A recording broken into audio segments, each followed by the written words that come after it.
Good morning students. Last class में हमने tense के जो पैसिव वॉइस होते हैं उनको पढ़ा था, वो भी अफर्मेटिव में। आज हम देखते हैं कि टेंस के अगर वाक्य नेगेटिव में हो या इंट्रोगेटिव में हो तो उनको किस प्रकार पैसिव वॉइस में दर्शाया जाएगा। देखिए, सबसे पहले अपन देखते हैं नेगेटिव में। ठीक है, जैसे एक एग्जांपल आपके सामने लेता हूँ।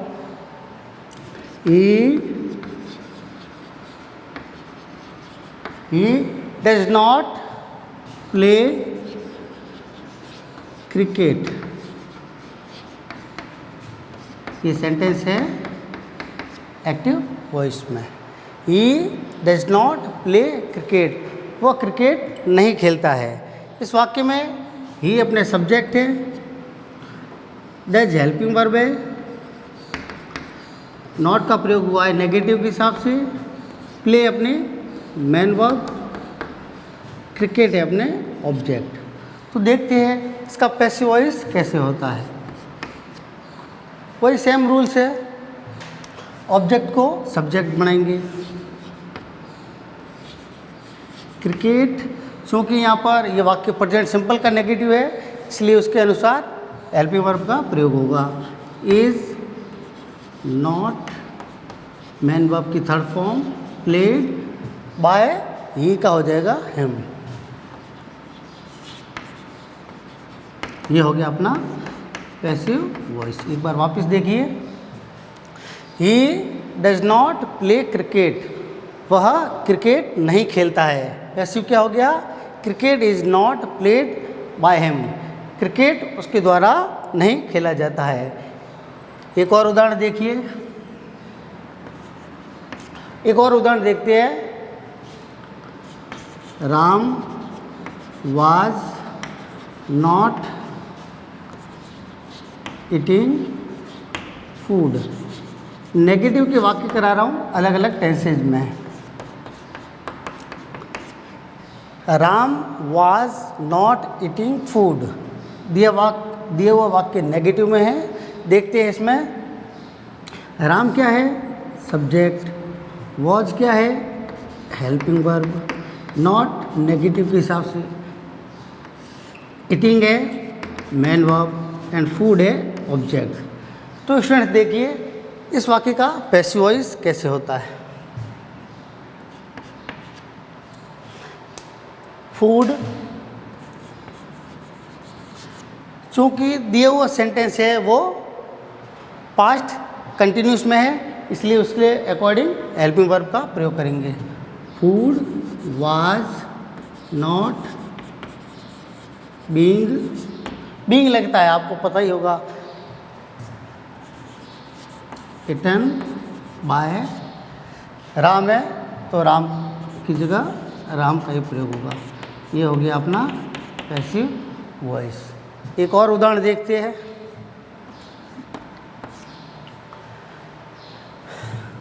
दे will not have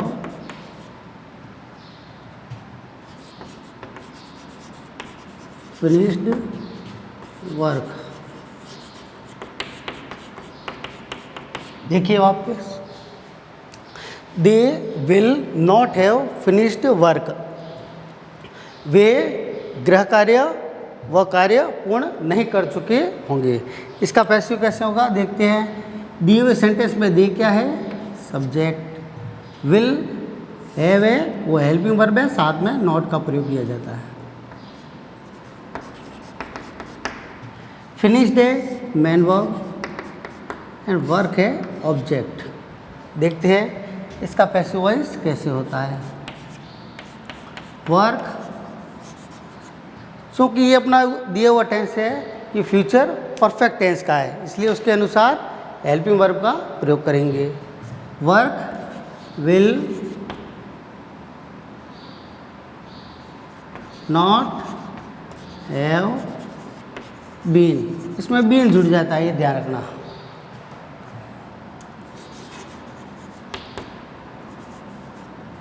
finished bye यहाँ पर देखिए दे है, तो दे का क्या हो जाएगा, देम। ये हो गया अपना पैसिव वॉइस। एक बार वापस देखते हैं सारे वाक्य, देखिए कैसे होते हैं। पहला दिया हुआ वाक्य प्रेजेंट सिंपल का नेगेटिव है। देखिए, he does not play cricket, वह क्रिकेट नहीं खेलता है। तो इसका पैसिव हमने क्या बनाया, cricket is not played by him, cricket उसके द्वारा नहीं खेला जाता है। दूसरा वाक्य है अपने पास्ट कंटिन्यूस टेंस का, Ram was not eating food, Ram खाना नहीं खा रहा था। पैसिव क्या हो गया, food was not being eaten by Ram, खाना राम के द्वारा नहीं खाया जा रहा था। तीसरा वाक्य है अपने फ्यूचर परफेक्ट में। देखिए क्या है, they will not have finished work, वे कार्य पूर्ण नहीं कर चुके होंगे। इसका पैसिव क्या हो गया, work will not have been finished by them, कार्य उनके द्वारा पूर्ण नहीं किया जा चुका होगा। ये तो हो गया अपने नेगेटिव। इसी तरह इंट्रोगेटिव कैसे होती है, आइए देखते हैं।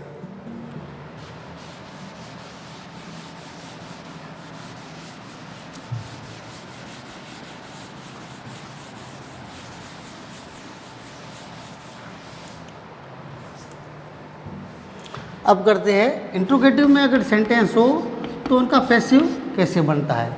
ठीक है, एक वाक्य देखिए, जैसे हो गया is C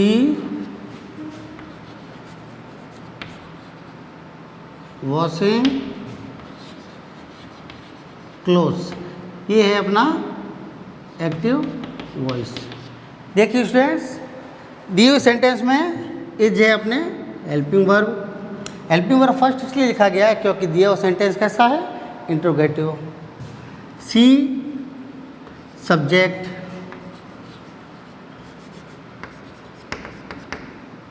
washing main verb and cloth है अपने ऑब्जेक्ट। तो इनका पैसिव क्या होगा, देखिए दिए हुआ सेंटेंस है वो प्रेजेंट कंटिन्यूस में है, क्या हो जाएगा, इज सी बीइंग, इस वाक्य में बीइंग जुड़ता है, ये ध्यान रखना, बीइंग वॉश्ड बाय सी है, तो सी किस में बदल जाएगा,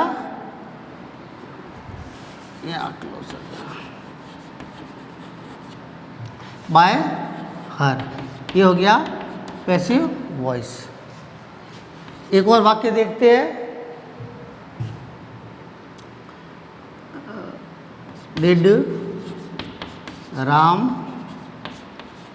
किल रावण।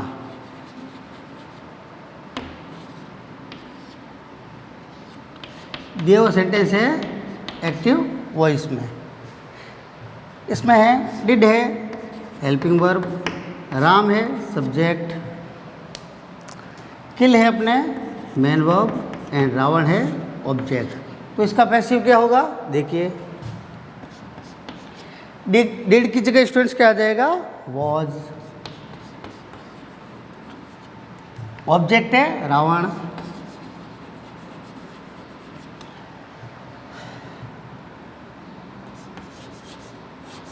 किल्ड बाय राम है तो राम का राम ही रहेगा।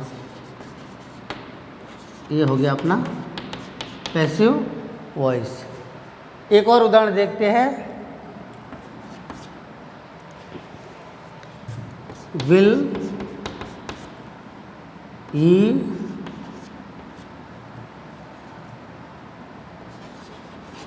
ईट फूड, एक्टिव वॉइस में है। देखते हैं इस वाक्य में विल क्या है, हेल्पिंग वर्ब, ही क्या है सब्जेक्ट, ईट क्या है मेन वर्ब एंड फूड है अपने ऑब्जेक्ट। तो देखते हैं इनका पैसिव वॉइस कैसे होता है।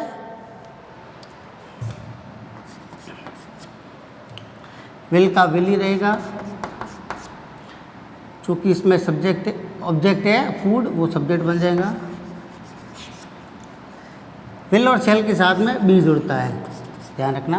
बी ईट की थर्ड फॉर्म इटन बाय, ही है वो किस में बदल जाएगा, हिम में। ये हो गया अपना पैसिव वॉइस। एक बार स्टूडेंट्स वापस देख लीजिए, ये जो तीनों वाक्य आपके सामने है इंट्रोगेटिव में है। पहला वाक्य देखिए, इज सी वॉशिंग क्लोथ्स, क्या वह कपड़े धो रही है। कौन सा टेंस है, प्रेजेंट कंटिन्यूस टेंस। इसका पैसिव देखिए, is clothes being washed bye हर, क्या कपड़े उसके द्वारा धोए जा रहे हैं। ये हो गया अपना पैसिव वॉइस। दूसरा वाक्य देखिए, डिड राम किल रावण, क्या राम ने रावण को मारा।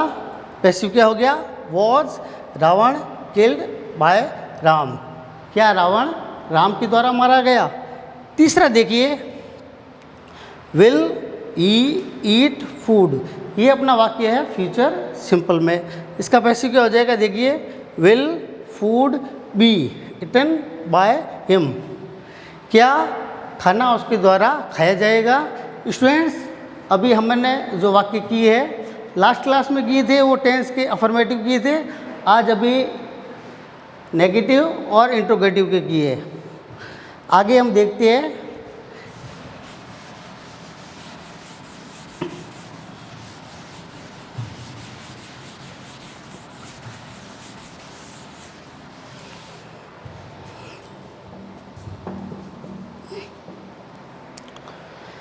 स्टूडेंट्स ध्यान दें, जिस प्रकार हमने टेंस के जो पैसिव वॉइस चेंज किए उसी तरह अब हम मॉडल्स के करेंगे। देखिए मॉडल्स के पैसिव वॉइस चेंज करेंगे। फॉर एग्जांपल जैसे पहला अपन करते हैं कैन का। देखिए स्टूडेंट्स, इसका ही कैन स्पीक इंग्लिश, दिया हुआ सेंटेंस है एक्टिव वॉइस में। मॉडल्स में मॉडल्स का कहाँ प्रयोग होता है ये अपन मॉडल्स की क्लास में पढ़ चुके हैं, इसलिए एक बार खाली इसका अर्थ आपको बता देता हूँ। ही कैन स्पीक इंग्लिश, वह इंग्लिश बोल सकता है। यहाँ पर कैन का प्रयोग का मतलब क्या हो गया, उसके अंदर इतनी कैपेसिटी है, काबिलियत है जिसके कारण वो इंग्लिश बोल सकता है, तो कैन का प्रयोग हो गया। इस वाक्य में ही क्या है, सब्जेक्ट, कैन है मॉडल वर्ब, स्पीक है मेन वर्ब एंड इंग्लिश है ऑब्जेक्ट। तो स्टूडेंट ध्यान दीजिए इसका पैसिव कैसे होता है। देखिए वही रूल से सेम, ऑब्जेक्ट को सब्जेक्ट बनाएंगे। सबसे पहला है इंग्लिश आ गया, मॉडल से कैन। प्रत्येक मॉडल्स का जब पैसिव करेंगे तो मॉडल के जस्ट बाद में बी का प्रयोग किया जाएगा। तो यहाँ कैन, कैन के बाद क्या जाएगा बी। स्पीक है, स्पीक की थर्ड फॉर्म हो जाएगा स्पोकन। बाय सभी वाक्य में जुड़ता ही है वो किस में बदल जाएगा, हिम में। ये हो गया अपना पैसिव वॉइस। एक और उदाहरण देखते हैं, आगे देखिए मे का। स्टूडेंट सभी ध्यान दीजिए, आगे वाक्य करते हैं अपन मे का। I may watch a movie to night.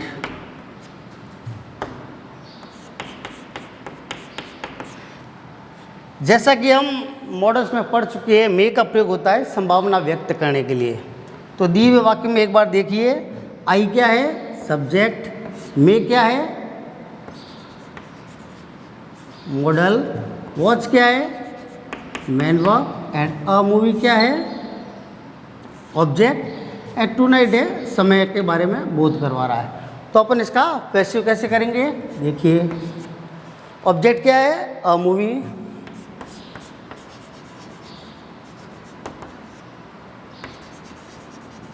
May be watched by. I किस में बदल जाएगा, मी में। ये हो गया अपना पैसिव वॉइस। अगला देखते हैं माइट का प्रयोग।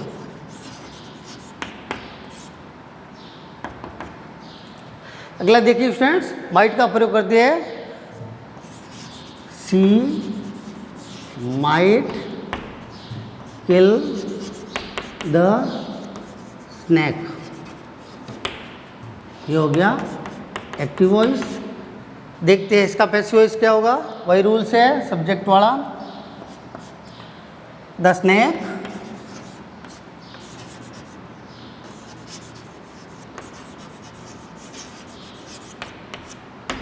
माइट बी किल्ड बाय, सी का क्या हो जाएगा, हर। ये हो गया पैसिव वॉइस। एक बार इनके अर्थ देख लेते हैं। वापस देखिए स्टूडेंट्स, पहला अपना वाक्य कैन का। कैन का प्रयोग काबिलियत है, क्षमता है, इनका दर्शाने के लिए किया जाता है। ही कैन स्पीक इंग्लिश, वह अंग्रेजी बोल सकता है। मतलब दिए सेंटेंस में ये इमोशन जागृत हो रहा है, तो इस व्यक्ति के अंदर इतनी काबिलियत है, इतनी कैपेसिटी है, इतनी क्षमता है कि वो अंग्रेजी बोल सकता है। तो इसका पैसिव क्या हो जाएगा, English can be spoken by him, अंग्रेजी उसके द्वारा बोली जा सकती है। दूसरा देखिए मे का प्रयोग होता है संभावना व्यक्त करने के लिए, वर्तमान काल की संभावना को व्यक्त करने के लिए मे का प्रयोग करते हैं। देखिए I may watch a movie tonight, आज रात मैं मूवी देख सकता हूँ। श्योर नहीं है, देख सकता हूँ, इसलिए किसका प्रयोग हुआ है, मे का।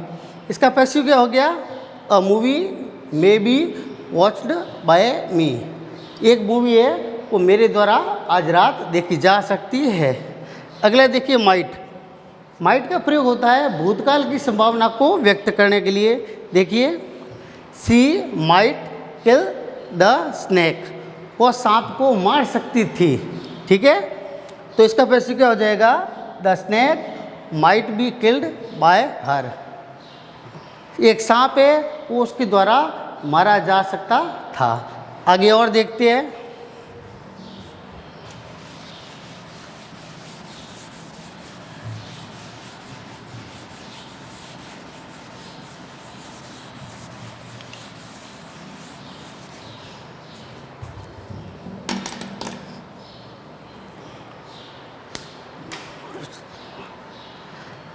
अगला स्टूडेंट्स देखिए 4 नंबर है मस्ट। मस्ट का देखिए, they must learn this book, active voice में है ये वाक्य। इस वाक्य में दे क्या है, सब्जेक्ट, मस्ट क्या है, मॉडल, लर्न है man verb, and this book है अपना ऑब्जेक्ट। स्टूडेंट मस्ट का प्रयोग है, मस्ट मॉडल का प्रयोग होता है किसी भी कार्य को, ऐसे कार्य के लिए जो हमें अवश्य करना ही है, मतलब जरूरी है। तो इस वाक्य का अर्थ क्या हो जाएगा, देखिए they must learn this book, उसे यह पुस्तक अवश्य सीखनी ही चाहिए। इसका पैसिव क्या हो जाएगा, देखिए this book must be learned by, they का हो जाता है देम। देखिए ये हो गया passive voice. This book must be learned by them, इस पुस्तक को उसके द्वारा अवश्य ही सीखा जाना चाहिए। अगला देखते हैं शुड।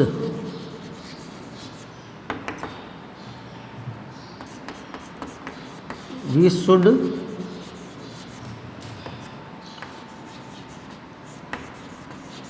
Respect parents. स्टूडेंट्स देखिए शुड का प्रयोग होता है कोई हमारा कर्तव्य हो, जो कार्य जो हमें करना चाहिए, हमारी ड्यूटी हो। जैसे देखिए वी शुड रेस्पेक्ट पेरेंट्स, इस वाक्य में वी क्या है, सब्जेक्ट, शुड है मॉडल वर्ब, रेस्पेक्ट है अपने मेन वर्ब एंड पेरेंट्स है ऑब्जेक्ट। तो इसका पैसिव क्या होगा, देखिए पेरेंट्स शुड बी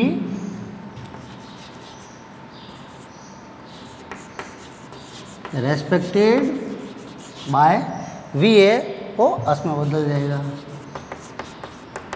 एक बार इन सेंटेंस को वापस देखते हैं। मस्ट का प्रयोग होता है किसी कार्य को अवश्य करना ही चाहिए ऐसे के लिए। They must learn this book, उन्हें यह पुस्तक अवश्य ही सीखनी चाहिए। इसका पैसिव क्या हो गया, this book must be learn by them, यह पुस्तकें उनके द्वारा अवश्य सीखी जानी चाहिए। अगला है शुड। देखिए वी शुड रेस्पेक्ट पेरेंट्स, हमें माता पिता का आदर करना चाहिए। शुड का प्रयोग होता है कोई हमारा नैतिक कर्तव्य हो उनके लिए। Parents should be respected by us, माता पिता है वो हमारे द्वारा पूजे जाने चाहिए या उनका आदर किया जाना चाहिए। तो इसका प्रयोग होता है शुड का। आगे हम देखते हैं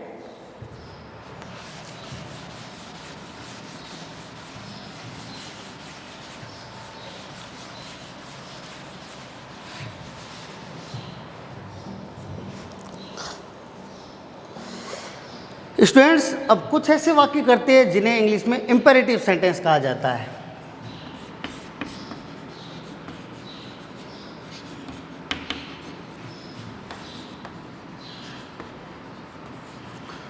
मतलब आज्ञार्थ वाक्य।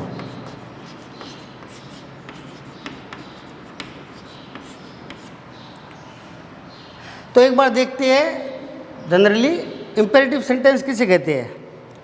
इंग्लिश में ऐसे वाक्य होते हैं, शॉर्ट में होते हैं, जिनको कहा जाता है इंपेरेटिव सेंटेंस, मतलब आज्ञा वाले वाक्य। जैसे किसी को सलाह दी जा रही हो, किसी को आदेश दिया जा रहा हो, किसी को आज्ञा दी जा रही हो, तो ऐसे वाक्यों में, ऐसे वाक्य को इंपेरेटिव सेंटेंस कहते हैं। और इनका पैसिव कैसे होता है आइए देखते हैं। एक उदाहरण देखिए, open the door. Active voice में देखिए वाक्य ओपन द डोर। इस वाक्य में आज्ञा दी जा रही है कि दरवाज़ा खोलो। तो इसका पैसिव क्या हो जाएगा, let the door be open. देखिए वापस एक बार देखिए, ओपन द डोर, दरवाज़ा खोलो, आज्ञा दी जा रही है। इसका पैसिव क्या होगा, let the door B opened, दरवाज़ा खोला जाना चाहिए। एक और देखते हैं, वर्क हार्ड।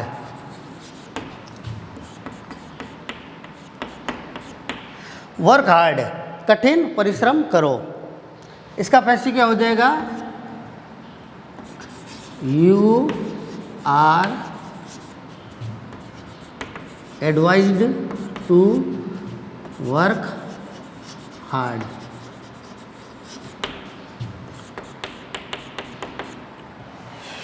स्टूडेंट देखिए, इस वाक्य को देखते हुए अपन को थोड़ा ये प्रतीत होता है जैसे इसमें कोई आपको सलाह दे रहा है, मतलब एडवाइस दे रहा है। देखिए वापस वर्क हार्ड, अक्सर टीचर आपको क्लास में कहते होंगे इस वाक्य को work hard. Students work hard, work hard का मतलब होता है कठिन परिश्रम करो, मतलब ये एक आभास होता है कि इसमें कोई सलाह दी जा रही है। तो इसका पैसिव क्या हो जाएगा, you are advised to work hard. इसकी हिंदी क्या हो जाएगी, देखिए आपको कठिन परिश्रम करने की सलाह दी जाती है। ध्यान रखना इस वाक्य में एडवाइज आया है, ठीक है। ऐसे वाक्य वो एडवाइज के साथ शुरू होंगे। तीसरा एक और वाक्य देखते हैं, कम इन। ये भी वाक्य अक्सर स्टूडेंट आप सुनते होंगे। इसका पैसिव क्या होगा, you are ordered to come in. Come in, इस वाक्य को आप अक्सर क्लास में सुनते होंगे। टीचर आपको अक्सर कहता है, आप परमिशन को मांगते तो टीचर कहता है कम इन। तो इसका क्या हो जाएगा passive, you are ordered to come in, आपको यह आदेश दिया जाता है। ऊपर वाले वाक्य में एडवाइस थी, लेकिन यहाँ पर आदेश का बोध हो रहा है। तो इस वाक्य की हिंदी क्या हो जाएगी? You are ordered to come in, आपको आदेश दिया जाता है कि अंदर आइए। ये तो हो गए अपने वॉइस के, अपन ने टेंस भी पढ़े, नेगेटिव इंट्रोगेटिव भी पढ़ा और इम्पेरेटिव सेंटेंस भी पढ़े। अब कुछ वाक्य जो आपको होमवर्क में दे रहा हूँ, जिनको आपको घर पर अभ्यास करना चाहिए।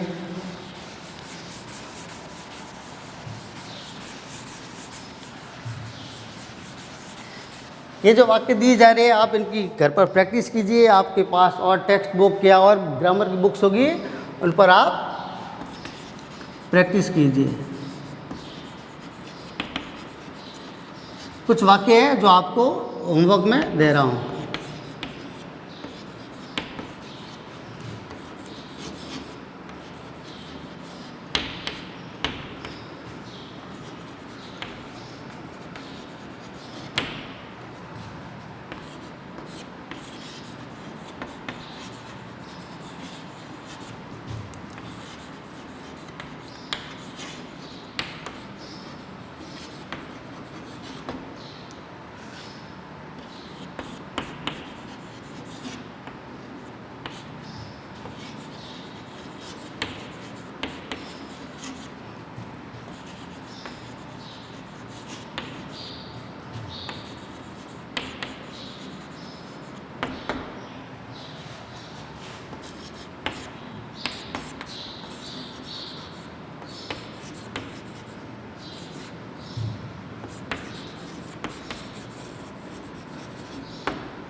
स्टूडेंट्स, ये 5 वाक्य आपको दिए हैं होमवर्क में, आपको ये करना है। किसी भी प्रकार की प्रॉब्लम हो तो आप कंसल्ट कर सकते हैं। आज ये अपना जो वॉइस का टॉपिक है ये कंप्लीट हो गया है।